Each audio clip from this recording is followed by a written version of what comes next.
Hi, everyone, and welcome to the recorded version of IMBITS. You're going to see a few of these over the next little while, mostly because I will be traveling again. So I'm currently in Australia. I'll be heading to New Zealand in about a week or in a little bit or so.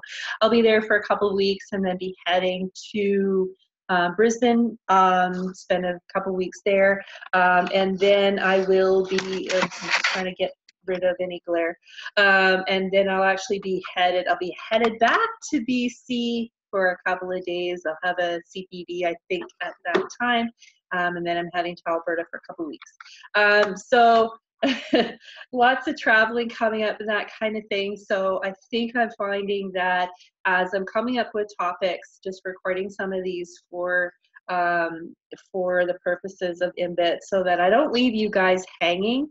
And also so that some of the things have to be done right away, otherwise they're not relevant. So I've got a few this week that are, new stuff coming up and that kind of thing. Something that came to mind today, though, and I had to really kind of sit and check myself, okay? Because as an officer, I was aware that immigration processes, no matter what processes they are very personal to the client. And a lot of you guys are immigrants as well, so you understand this. You went through this personally, but not all of us did. I went through it secondhand in a little bit of a different way than most people. Most people who are, I guess, of my background will see it on television and it's kind of like, okay, whatever, like get over it, right? But I saw it on a very impactful level. So I am 100% aware of how the immigration process affects your lives or the lives of our clients.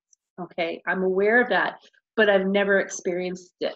And it really came kind of flooding back to me today. I have a client who went to another RCIC for help. The other RCIC is somebody that I know who isn't somebody that I would have taken as being malicious or scamming or anything like this. When I met this person, I thought the person was a little not very knowledgeable. And keeping in mind I met the person 3 years ago, I would have hoped that competency and understanding would have increased, particularly on a fairly simple type of an application, but it doesn't appear that it did from what I saw. Okay, so I don't know what the person intended, what the RCIC intended, but basically the client came to me saying, I'm not so sure about my authorized representative. I have to give him credit for coming to another authorized representative for help. He did also go to a lawyer, an immigration lawyer for help, and he chose to come through me. Why? I don't know. I'm pretty transparent though. I totally said, I'm not sure the other RCIC's intent was here. This is not how I would handle it. Things like the RCIC expected the client to do a submission letter. And I'm going, well, that's like my main job, in my opinion. Okay, and I think most of us are the same. We're making the legal arguments by putting the application properly together and by providing a proper submission letter makes a lot of sense. And the client was very nervous because he had lost confidence in this other RCIC.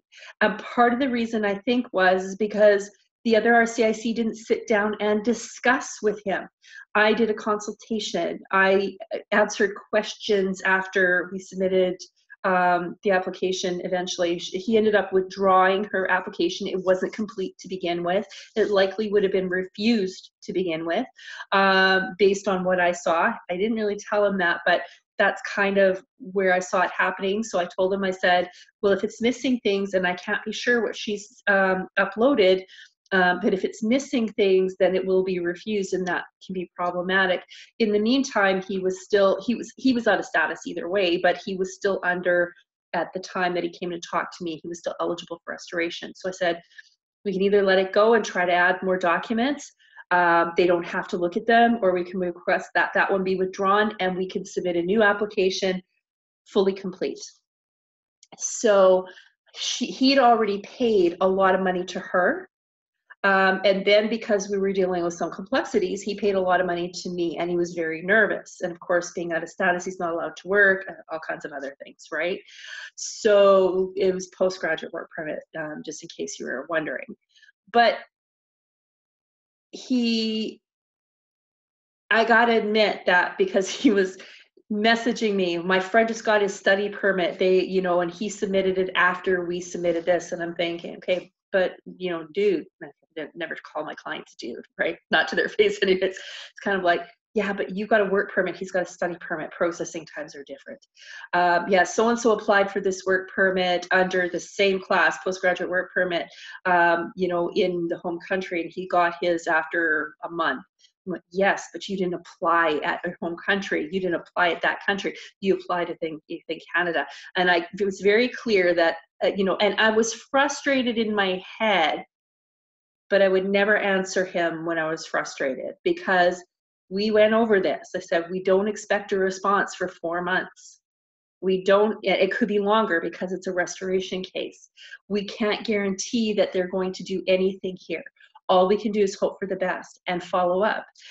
So we did, and everything like this. But I would never answer him when I was frustrated. And he frustrated the heck out of me because he was what I call a needy client. He was constantly contacting me, so-and-so this, so-and-so this. Okay, my friend, we've talked about this where someone else's application is not yours. It's not indicative of what will or can happen with yours. All we did is submit the best possible application we could, and under these circumstances, and we don't expect a response back yet, we're still okay. No news is good news at this point yet. But so I'd end up having to wait, a day, maybe a couple hours or whatever, before responding to him, and then just very patiently explain again. Okay. Now, I have a provision in my retainer when a client becomes too needy, and it's not specifically written like that, where I basically say that if somebody is contacting me on an excessive level, that I have the right to charge, but I'm going to contact them and advise them first. So I ended up having to do that last time, basically saying, my friend, as per article, whatever, in our retainer agreement, I will contact you. You already knew we were not expecting a response yet, and that kind of thing. You're welcome to ask, but if you ask excessively, then my responses can be billable. Okay. He actually came back and said, I don't care, I'll pay it, whatever. But I had basically asked him, I said, look, if something happens, if we hear anything, I'm going to contact you immediately, right? And that kind of thing. So again, no news is good news. It's not refused yet, right?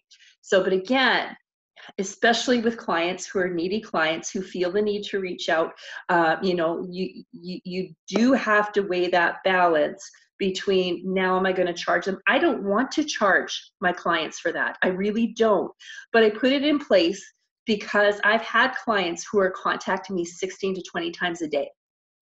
And it really takes away from my ability to do other work for other clients. So if you want my time that badly, you can have it, but you will pay for it. I think I've had to bill one client twice. I think in total it ended up being $50, so it was very cheap for them. And I didn't want to bill them anyways, but I had already warned them, and it ended. So it's kind of keeping on top and kind of maintaining the expectations of your client. But in this case here, it's again stepping back from yourself and saying, this isn't about me. This isn't about me as an RCIC. This is about our client's fear and anxiety about what is going on, and that kind of thing. And that is very real for that client. And it was brought really into focus because today, for that particular client, I got the approval letter on his postgraduate work permit. And I half expected, because we applied within days of the new provision, and at that time,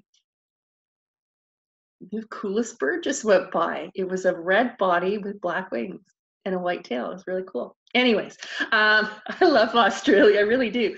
So, but anyway, so so I got notification his application had been approved. And at the time we submitted the application, it was brand new, and there were some pretty considerable differences between the website information and the policy information. And in fact, he was freaking out a little bit because he was going through all of this stuff, and I'd already accounted for that. And I basically knew that if this ended up being refused for that reason, for the difference in the policy said it was possible, whereas the website did not. So, you know, so basically it would have been a reconsideration request based on the policy. So, and I'm sure we would have had it reconsidered anyways, but I half expected, because of the discrepancy, to have some issues. So I was pleasantly surprised to find out there were none. It was just straight approved, and it was wonderful. It's approved until 2022. Yay. So full 3 years, and everything is all good. And so I sent him a copy of the approval letter. Well, for me, it was morning. As soon as I got up and I found it and I looked at it, and I sent him a copy, and he sent me an email back and he says, "Thank you, I can't stop crying." And this is a man that I am sure actually was crying because he was so relieved that that he had a decision finally. And it brought back to me again how difficult it can be for our clients to have to wait. It's not so much the decision. I mean, that's part of it. It's not so much whether it's going to be refused. It's that waiting and not knowing. And that part of waiting for something to happen in your life, that part I get, not specifically immigration stuff, but having to wait for somebody else to make a decision. We all waited when we had to wait for our licenses. To some degree, it was similar in nature. The sensations that we felt, those of us who had to wait, we took the IPP exam. We wrote our final exam. We had to wait for an answer. We got our answer. We had to apply for our IELTS or our CELPIP exam, and we had to wait for the answer. Were we going to pass? Some of us, I was never concerned about my language scores, but you know, a lot of people, I could see that being an issue, especially if they were close to that threshold. You know, and then applying, writing the FSC or the EPE, whatever it was called when you wrote it, writing that exam and not knowing how well, that was the hardest for me, was writing that exam, because I'm kind of an OCD academic. I have to know how well I did, and I knew I was never going to know that. I was only going to know if I passed or failed, and I had to wait a month to find out. I mean, even that gave me a real world understanding to the tiniest degree of what an immigrant might feel in waiting for a particular process, particularly when they're in Canada and they're not able to do what they're doing while they're waiting.